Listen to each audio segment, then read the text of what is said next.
go to Miss Ann Wagner from Missouri and start with her, and then we'll go to the ranking member.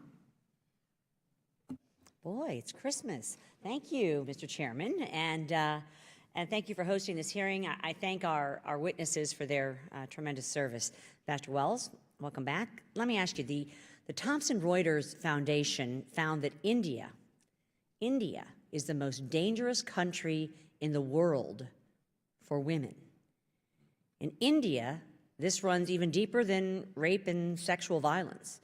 Due to female infanticide, sex-selective abortions, and childhood neglect, 63 million women are missing from the Indian population. How does U.S. programming in South Asia address gendercide in India?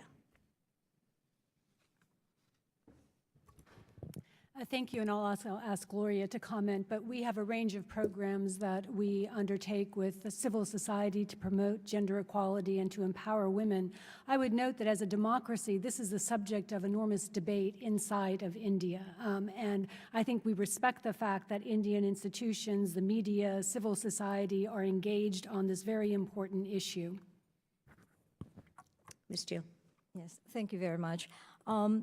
In all of our programs, in India in particular, recognizing the problem that you just identified, we have made sure that we work with the government to identify the gender issues related to health. In health in particular, our programs make sure that we work with them on the issues related to men versus women. We also have sensitivity programs with them.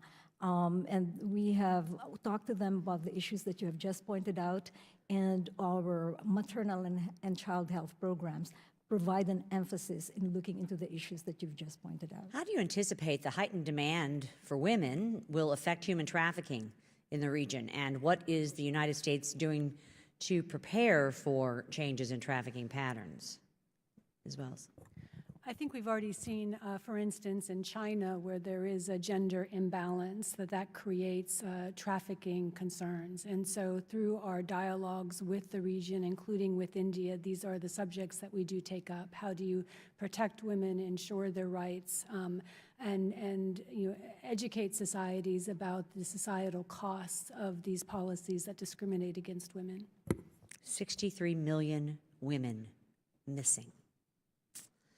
India and China have clashed repeatedly over territories in the Himalayas. Most recently, Chinese and Indian troops faced off on the disputed Doklam Plateau between Bhutan and China after the Chinese People's Liberation Army began building roads through the area. Although both countries backed down, China has quietly resumed its activities in Doklam, and neither Bhutan nor India have sought to dissuade it. Ambassador Wells, China's activities in the Himalayas remind me of its South China Sea policies. How should our failure to respond to the militarization of the South China Sea inform the international response to these Himalayan border disputes? I would assess that India is vigorously defending its northern borders, and this is a subject of concern to India as it looks ahead to its own strategic stability. It certainly helps drive and is a factor in driving a closer partnership that we enjoy with India. And as we look to the Indo-Pacific strategy put forward by this administration, the goal, it's taken in light of the South China Sea strategy. How do we maintain the region to be open, to have maritime security, to not have militarization that would imperil the 70% of global trade? And we need to do that by giving authority to sovereign nations to have choices in how they develop, to have choices in their partnerships. And that's the goal that's being undertaken comprehensively and will be discussed at this forum on July 30th. Look forward to the forum.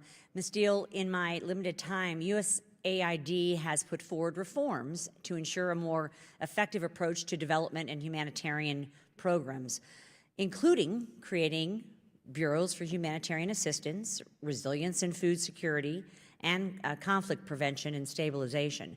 With your experience co-chairing the working group, between state and USAID. Can you give the committee an update on those reforms and how they are being implemented? I realize I've left you no time. You can certainly respond, I suppose, in writing too. Sure. I thank the chair.